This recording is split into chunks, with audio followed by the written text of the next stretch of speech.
Assalamualaikum warahmatullahi wabarakatuh. Tapi pun, perkenalkan nama saya Yulianti dari SMA Negeri 1 Banjar-Agung. Saya adalah calon guru penggerak Angkatan 8 Kabupaten Tulang Bawang, Provinsi Lampung.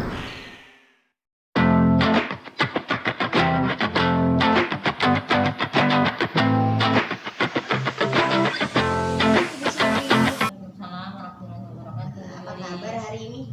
Alhamdulillah sehat Bu Yuli. Luar biasa ya, alhamdulillah sehat juga. Ada apa nih Bu Supri tiba-tiba ingin menemui saya? Itu apa ada yang mau dibicarakan? Saya ingin melanjutkan obrolan yang kemarin Bu Yuli, yang saya pingin anak saya itu punya nilai. Kalau nilai dia, nilainya pinginnya di atas 70, misalnya 80, 90, bahkan 100 kalau nilai. Kalau sikapnya ya saya pingin anak saya sesuai dengan yang digembur-gemburkan sekarang dalam profil Pancasila itu ada mandiri, kreatif, bernalar kritis. Itu saya ingin anak saya seperti itu. Tapi di kenyataannya anak itu kan berbeda-beda tuh. Kadang saya bingung, yang ini sukanya jalan aja, yang ini sukanya ngobrol, yang satunya sukanya nonton TV aja misalnya. Itu saya belum paham untuk mengklasifikasikan ini anak ini termasuk yang auditori atau visual atau apa gitu loh Bu Yuli. Oh gitu. Jadi ingin dilihat dari hasil asesmennya gitu ya, dilihat dari hasil pembelajarannya, ingin sesuai dengan kebutuhan murid gitu ya maksudnya. Oke. Jadi tujuan dari pembicaraan ini nanti yang akan dihasilkan apa nih? Yang dihasilkan ingin dicapai dari pembicaraan kita hari ini. Ya saya ingin Ibu Yuli itu melihat saya ketika saya mengajar. Mungkin ketika saya mengajar itu ada proses yang saya lalui itu kurang atau tidak sesuai dengan diferensiasi tadi, sehingga saya mau minta bimbingan dari Bu Yuli gimana sih caranya. Kan Bu Yuli juga kebetulan sekarang masih ikut itu tuh program calon guru penggerak tuh. Saya juga ingin tahu gitu sekarang itu seperti apa. Iya betul sekali. Jadi begitu ya Bu Supri ya. Jadi kira-kira nih, nanti kan saya akan masuk ke supervisi Ibu ya, melihat bagaimana kegiatan pembelajaran Ibu di kelas gitu. Nah, di bagian mana sih kira-kira yang ingin Bu Supri kembangkan? Yang pertama itu di kegiatan inti, kemudian yang kedua itu di evaluasi, yang ketiganya itu di refleksi. Kalau refleksi itu saya sering lupa Bu Yuli, tapi saya ingin fokusnya karena saya sebelumnya membicarakan tentang nilai ya, baik itu nilai sikap, nilai kognitif dan keterampilan. Jadi saya ingin dilihat di evaluasinya. Oke, jadi untuk mendapatkan di evaluasi itu mendapatkan anak itu mendapatkan prosesnya yang kemudian dinilai gitu ya, yang bagus sesuai di atas KKM semua gitu ya Bu Supri ya. Oke, kira-kira Bu Supri ini ada nggak sih kegiatan gitu untuk mungkin untuk meningkatkan nilai siswa gitu kan di evaluasi tadi, ada tidak nih rencananya apa, atau ada yang sudah Bu Supri lakukan itu ada tidak? Ya. Kalau selama ini saya sudah melakukan ya seperti biasa ya Bu ya, mulai dari kegiatan pendahuluan, kegiatan inti, ini saya lakukan dengan berdiskusi, kemudian nanti anak mempresentasikan hasilnya di kelas. Nah selama kegiatan ini berlangsung bagus, tapi ketika dilakukan evaluasi nilainya itu tidak seperti yang saya harapkan. Jadi mungkin ada proses yang saya lalui itu belum bisa diterima atau bisa dilakukan oleh anak-anak itu secara menyeluruh dengan sikap yang berbeda atau karakteristik yang berbeda tadi Bu Yuli. Karena memang saya jujur masih bingung dengan penilaian, kemudian pembelajaran berdiferensiasi itu. Oke, sejauh ini pemahaman Bu Supri tentang pembelajaran diferensiasi ya, yang udah mungkin coba terapkan di dalam kelas itu kira-kira berada di level berapa sih Bu Supri? Di level 5 lah kayaknya Bu Yuli, masih separuh-separuh gitu. Level 5 ya.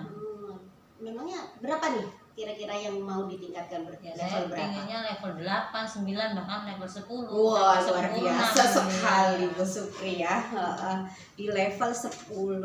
Oke, jadi sekarang Bu Supri ya mungkin sudah mencoba nih kegiatan pembelajaran diferensiasi, walaupun hasil yang diharapkan belum sesuai harapan ya, belum maksimal dilakukan, hasilnya belum maksimal. Jadi kira-kira nih Bu Supri, rencana Bu Supri ini untuk meningkatkan pemahaman pembelajaran diferensiasi ini, ada tidak rencana untuk meningkatkan kemampuan gitu? Kalau kemarin itu kan saya habis ikut pelatihan ya Bu Yulia, itu ada tentang apa ya, diagnostik gitu loh. Sebelum belajar kita harus tahu dulu anak itu kemampuan awalnya atau kondisi belajarnya itu seperti apa. Misalnya gini, oh anak ini setelah hasil tes misalnya kita kasih diagnostik itu, kita tes, wah anak ini auditori, yang ini visual, yang ini kinestetik. Nah saya harus bisa mengelompokkan anak itu sesuai dengan kelompoknya masing-masing. Jadi nggak bisa misalnya anak itu kinestetik dicampur sama yang visual, nanti akhirnya malah yang satu jalan aja, yang satu nonton TV aja, jadi tidak bisa berjalan dengan baik gitu. Gitu. Jadi sesuai dengan asesmen diagnostik, Bu Supri melakukan atau memetakan anak berdasarkan gaya belajarnya yang pertama, auditori, visual maupun kinestetik gitu. Nah, bagaimana nih gaya belajar Bu Supri yang mau diterapkan ini dikaitkan dengan kegiatan pembelajaran di dalamnya? Iya. Nah, nanti anak-anak yang memang punya ini kemampuan visual, dia saya taruh di depan duduknya. Untuk yang auditori dia bisa di belakang, karena tanpa melihat gambar dia bisa mendengarkan saja dia sudah paham. Untuk anak yang kinestetik ini dikasih tempat yang ruang agak, maksudnya dia tidak tercepit antara anak-anak yang auditori dan ini. Jadi kalau dia bergerak itu tidak mengganggu yang lain seperti itu. Oh begitu. Oke, untuk menguatkan nih kegiatan Bu Supri, kira-kira ada tidak Bu Supri rencana selanjutnya gitu?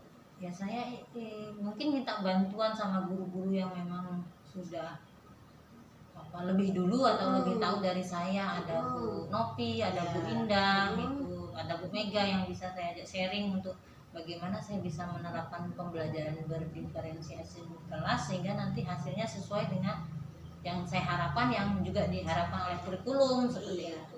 Luar biasa ya. Jadi nanti sharing dengan rekan-rekan sejawat di sekolah ya, yang lebih tahu, lebih paham gitu ya. Luar biasa sekali. Oke, selain itu, selain sharing dengan rekan-rekan di sekolah gitu, mungkin ada lagi Bu Supri?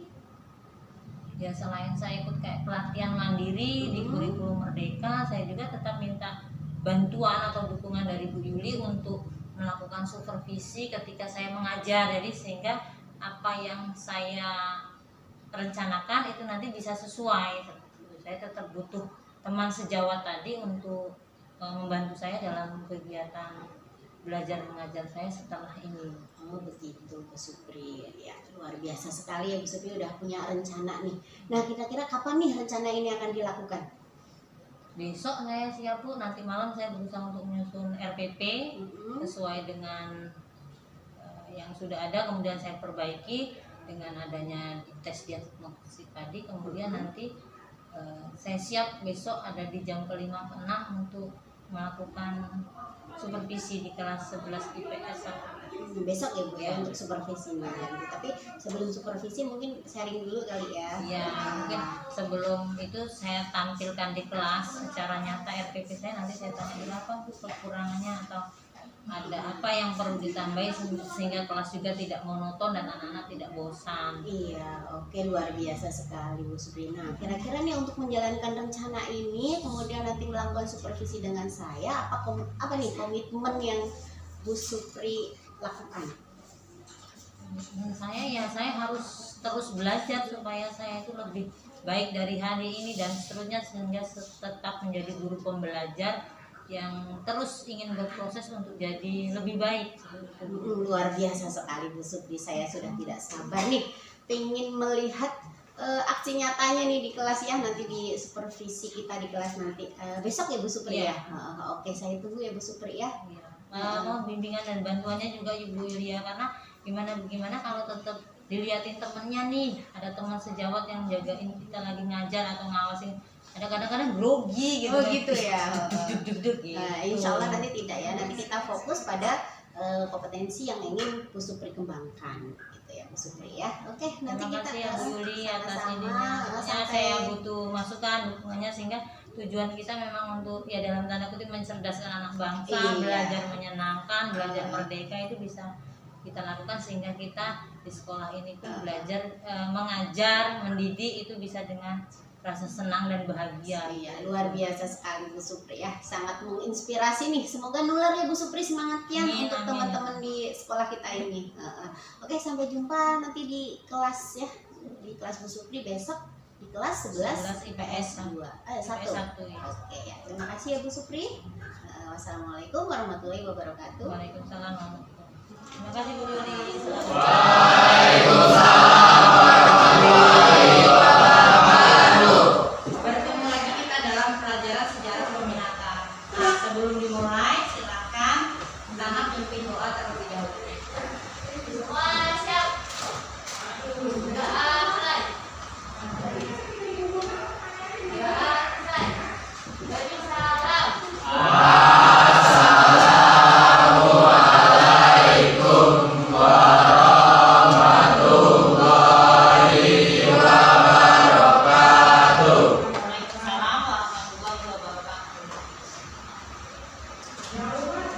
Bagaimana kabar kalian hari ini? Baik. Apakah kalian sudah siap belajar? Siap. Sebelum belajar ibu absen terlebih dahulu ya.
Sehari-hari.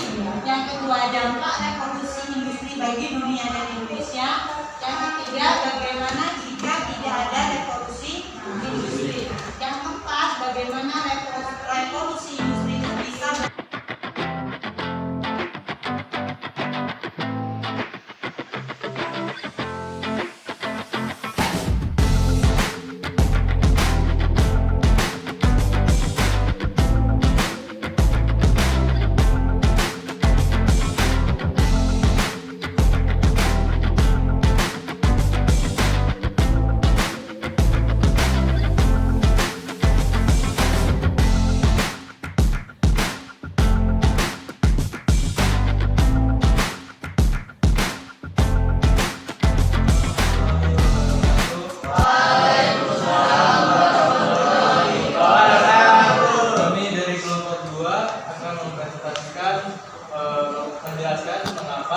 bagaimana jika tidak ada revolusi industri? Menurutnya, perkenalkan, nama saya Andrea Putra.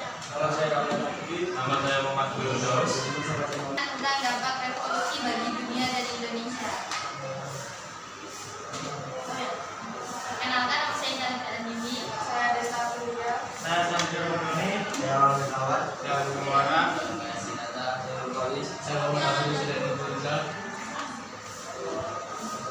Dampak revolusi bagi dunia adalah mengakhiri kekuasaan absolut, monarki dan feodalisme di Prancis. Sedangkan dampak revolusi bagi Indonesia adalah berpengaruh dalam pergerakan industri. Silakan kerjakan, linknya ditampilkan di video. Kalian bisa artinya kerjakan sekarang. Dari waktu 5 menit. Industri. Sudah selesai ya? Sekarang Ibu akan bertanya bagaimana perasaan kalian setelah kita belajar hari ini terkait materi revolusi industri?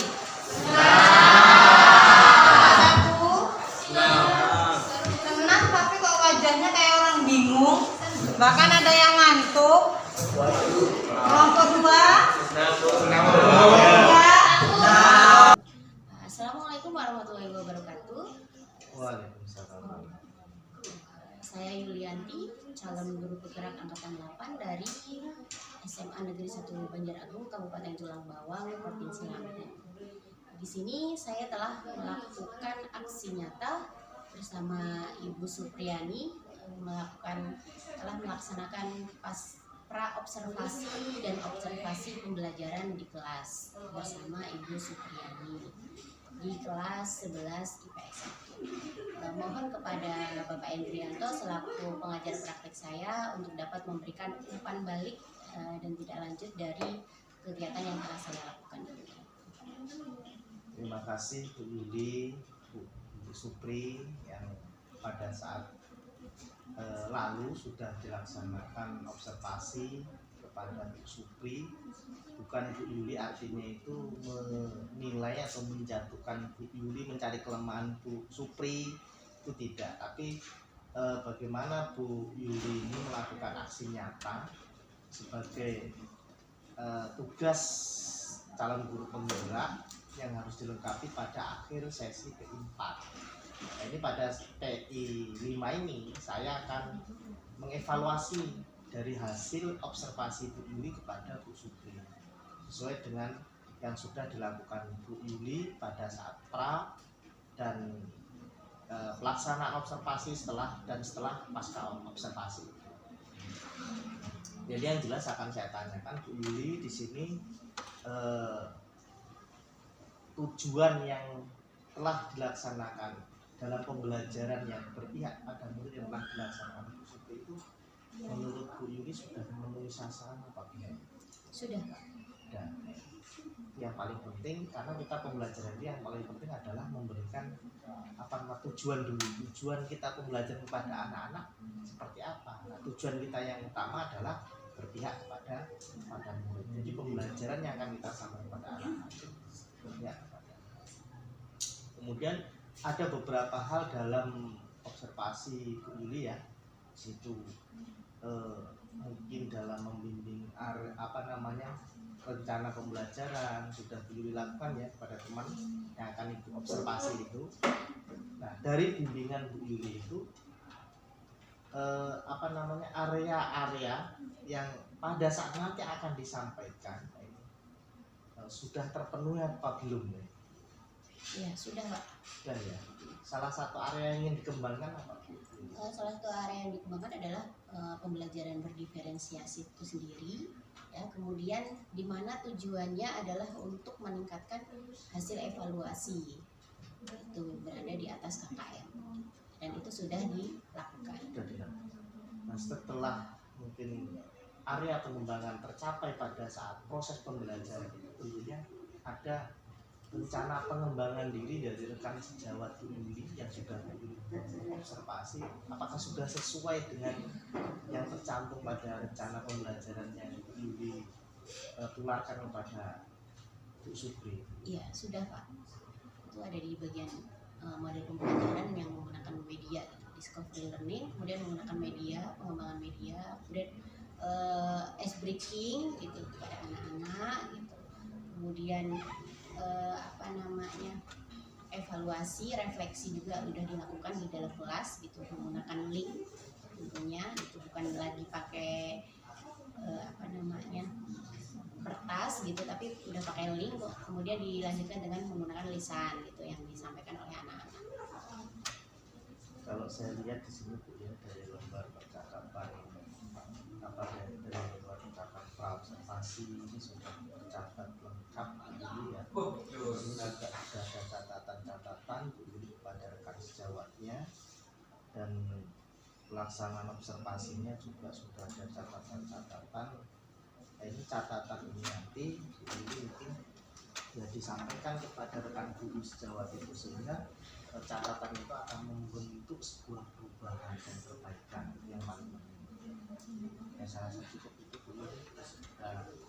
Artinya sudah terlaksana dari proses rencana pembelajaran yang sudah disampaikan pada aksi nyatanya di akhir P4 kemarin, sampai lanjut pada evaluasi ke PI lain sampai tahap pasca observasi. Kurang lebihnya minta maaf dulu, mungkin itu refleksi saya.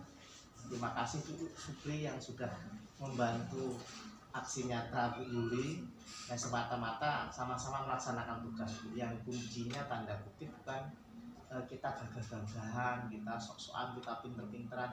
Ini sok pinter Bu Yuli observasi saya itu jadi apa? Enggak, artinya Bu Yuli hanya menularkan pada suatu saat perbaikan kita ini akan baik itu ya dari diri kita sendiri tanpa ada orang lain terlibat untuk menilai diri kita nggak akan berubah. Karena menurut kita udah baik terus gitu. Nah, jadi kelemahan kita yang di situ menjadi aset, nah inilah akan menjadi